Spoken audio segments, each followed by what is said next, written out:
Bismillahirrahmanirrahim. Assalamualaikum warahmatullahi wabarakatuh. Alhamdulillahi ala kulli hal.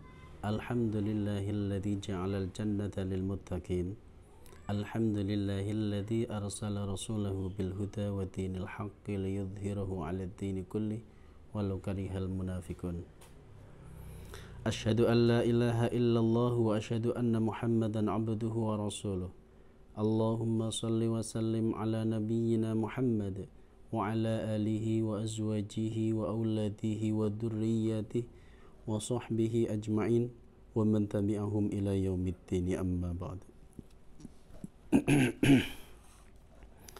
Teman-teman, Bapak Ibu yang kami hormati, yang kami cintai,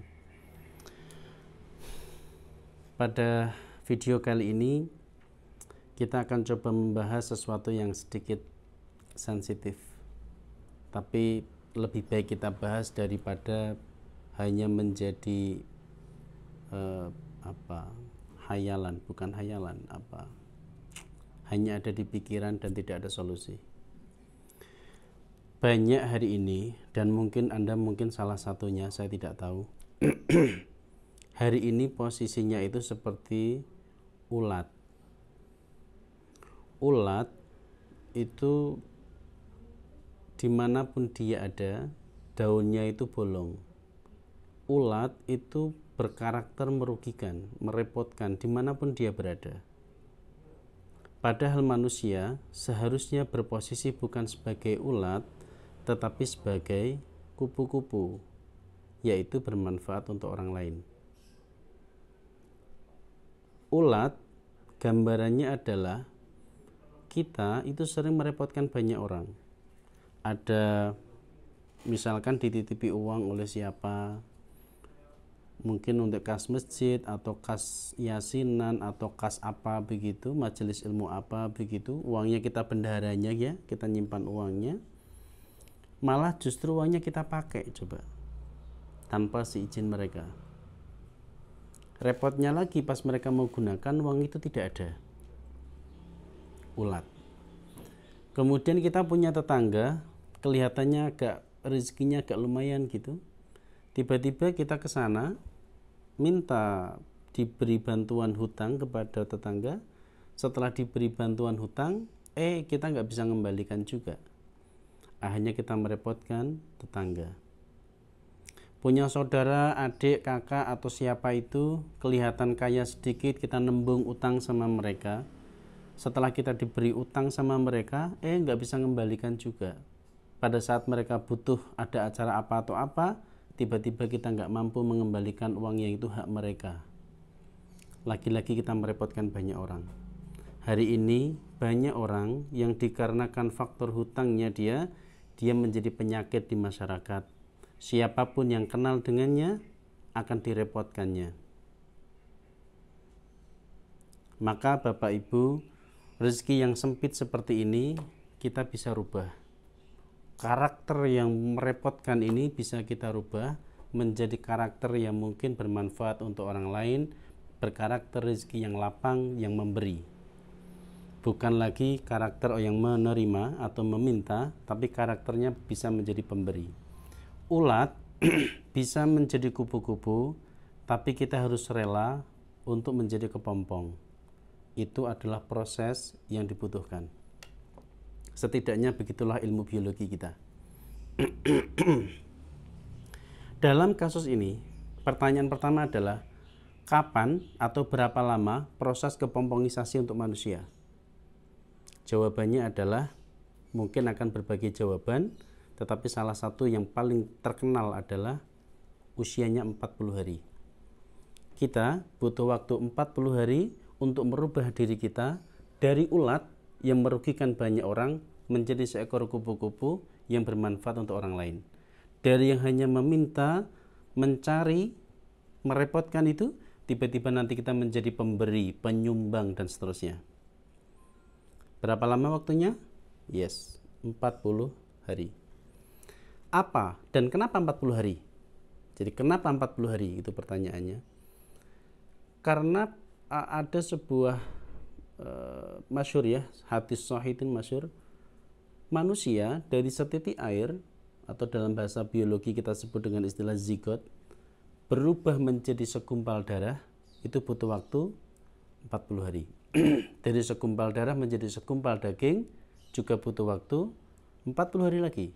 Dari segumpal daging menjadi sebuah makhluk yang bisa ditiupkan roh, dicatatkan amal-amalnya, itu juga butuh waktu 40 hari lagi. Kesimpulannya, manusia untuk menjadi sesuatu yang baru butuh waktu 40 hari. Kita hari ini punya karakter yang buruk. Kita hari ini duit minded. Apa itu duit minded? Yang dipikir hanya duit saja dan nggak peduli orang mau repot kayak kita pinjam uangnya nggak bisa ngembalikan, nggak peduli dengan itu semua. Buruknya kita. Dan itu bisa berubah menjadi terbalik. Kita malah menjadi orang yang sangat mikir kepada orang yang nggak mampu. Mereka makannya gimana? Kita beri. Mereka butuhnya apa? Kita kasih. Itu ada masjid kok belum terbangun, kita bantu dan seterusnya. Perubahan ini, karakter ini, bahkan kelapangan rizki ini bisa berubah. Kita butuh waktu selama 40 hari. Maka ikhlaskan diri mulai hari ini. Jika panjenengan benar pengen hutangnya lunas, malah bisa nanti memberi, bukan lagi berhutang atau merepotkan orang, ikhlaskan diri berproses selama 40 hari. Selama 40 hari dapatkan ampunan Allah, dapatkan pertolongan Allah. Dengan cara apa? Ibadah. Karena cara-cara yang lain saya meragukannya. Ada yang cara bikin raja dipajang di pintu, saya kok menganggap itu bukan jalan Allah, tapi malah justru ketemunya dengan jin. Sanad kita begitu ya. Anda datang ke kuburan-kuburan yang gak jelas, membakar menyan dan berharap sesuatu kepada makam misalkan, padahal niat berziarah bukan itu, tapi malah ke situ. Percuma Anda melakukan amalan-amalan seperti itu, sedangkan ibadah pokok Anda, sholat Anda tidak benar, puasa Anda tidak benar. Maka lebih baik dibalik saja. Sholatnya diperbaiki, sedekahnya diperbaiki, puasanya ya, amalan-amalan yang pokok-pokok yang terang benderang Anda perbaiki. Selama 40 hari, insya Allah kita akan berubah dari ulat menjadi kupu-kupu. Yang merubah kita siapa? Allah. Nggak urusan sama kita. Anda cukup ibadah saja selama 40 hari dengan tekun, Anda akan berubah dari ulat menjadi kupu-kupu. Baik, kita bicara logika sekarang. Logikanya.